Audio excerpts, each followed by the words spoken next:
மகளிர் பாசறை மருத்துவர் பாசறை சார்ந்து நாங்க என்ன முக்கியமா பேசணும் அப்படின்னு நினைக்கிறோம். இந்த பாலியல் வன்முறை அப்படின்னு சொல்லிட்டு நீங்க திருப்பி திருப்பி சொல்றதுங்கிறது வந்து ஒரு sexual abuse or sexual urge கிடையாது. இந்த சொசைட்டில நடக்கிற மேல் பவர் அண்ட் டாமினன்ஸ். அதாவது உன்னை விட நான் பெரியவன், உன்னை விட நான் பவர்ஃபுல். அதாவது ஒரு குழந்தை வந்து நல்லா படிக்கிறாங்க, ஒரு பெண் குழந்தை நல்லா படிச்சு முன்னேறிட்டு வர்றாங்க அப்படின்னா எப்படி அந்த குழந்தைய அடக்குறது? அப்ப நான் என்னுடைய பவரை நான் இதுல காமிக்கிறேன். அது அந்த மாதிரிதான சம்பவங்கள் தான் இப்ப நிறைய நடக்குது இந்த சொசைட்டில. இப்ப இந்த சகோதரிக்கு நடந்தது பாத்தீங்க அப்படின்னா, ஏன் இவ்வளவு வன்மம்? அந்த குழந்தை, அந்த சகோதரி என்னதான் பண்ணாங்க?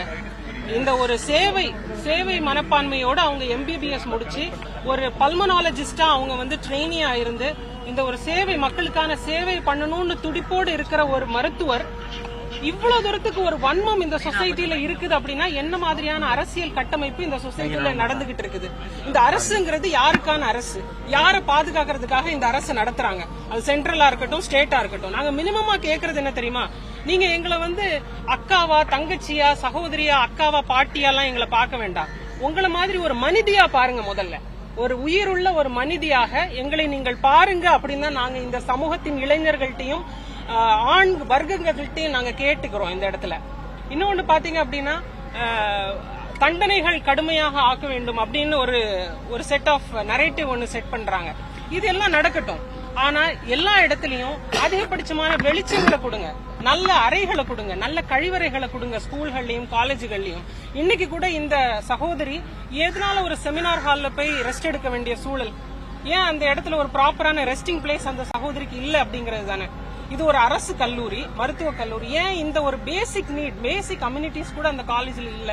இதுதான் இன்னைக்குள்ள சொசைட்டில இருக்கிற அவலம். இதை நம்ம முதல்ல அடிப்படை கட்டமைப்பை நம்ம மாத்தணும். பெண்களுக்கான பாதுகாப்பு அப்படிங்கறது இன்னைக்கு ஸ்ட்ரீட் லைட்ஸ், எத்தனை ரோடுகள்ல ஸ்ட்ரீட் லைட்ஸ் இருக்குது, கேமராக்கள் எல்லா இடத்துலயும் இருக்குதா? அதாவது எந்த ஒரு பாதுகாப்பும் இல்லாம இன்னைக்கு ஒரு தனி மனிதியாக அவள் நடந்து போக முடியுதா சாலைகள்ல? அப்ப அதே இந்த மாதிரியான விஷயங்கள் பெண் பிள்ளைகளை வளர்க்கிற நாங்கள் எப்படி இருக்கிறோமோ அதே மாதிரி ஆண் பிள்ளைகளை பெற்றிருக்கிறோம் பெற்றோர்களும் அவளை வந்து அவன மாதிரி ஒரு மனிதியாக மதிக்கிறதுக்கான எல்லா முயற்சியும் நீங்க வீட்டுல இருந்தே கத்து கொடுங்க அப்படிங்கறத இந்த இடத்துல நாங்க வேண்டிக்கிறோம். இப்போ கொல்கத்தால ஒரு பல்மனாலஜிஸ்ட் வந்து பாலியல் வன்கொடுமை செய்யப்பட்டு கொலை செய்யப்பட்டிருக்காங்க. இப்ப அங்க சொல்ற காரணம் வந்து அவங்க என்ன சொல்றாங்கன்னா, ஆர்கன் திருடுனாங்க, அதுக்கப்புறம் ட்ரக் வந்து அங்க பகிரக்கூடிய நிலை ஏற்பட்டது அப்படின்னு சொல்றாங்க. அப்ப ஆர்கன் ஒண்ணு, ட்ரக் ஒண்ணு, அதுக்கப்புறம் அங்க பாலியல் நிகழ்வு எல்லாம் நடந்தது, அது அந்த மருத்துவருக்கு தெரிஞ்சிருக்குன்னு சொல்றாங்க. இது 2001 இருந்து இதை போன்ற மரணங்கள் அதே கல்லூரியில தொடர்ந்து நடக்குது. இது நடந்தது வந்து 4வது படுகொலை. இந்த 4வது படுகொலை மூலமா தான் நமக்கு தெரியுது.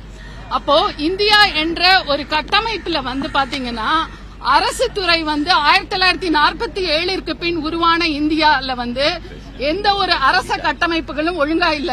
இப்பயே நீங்க பாத்தீங்கன்னா கவர்மெண்ட் ஹாஸ்பிட்டல்ஸ்ல வந்து டாக்டருங்க யூஸ் பண்ற கழிவறையிலே தண்ணி வராது. அதே மாதிரி பாத்தீங்கன்னா ஜெனரல் சர்ஜன்ஸ் சர்ஜரி பண்றதுல வந்து ஏசி ஒர்க் ஆகாது.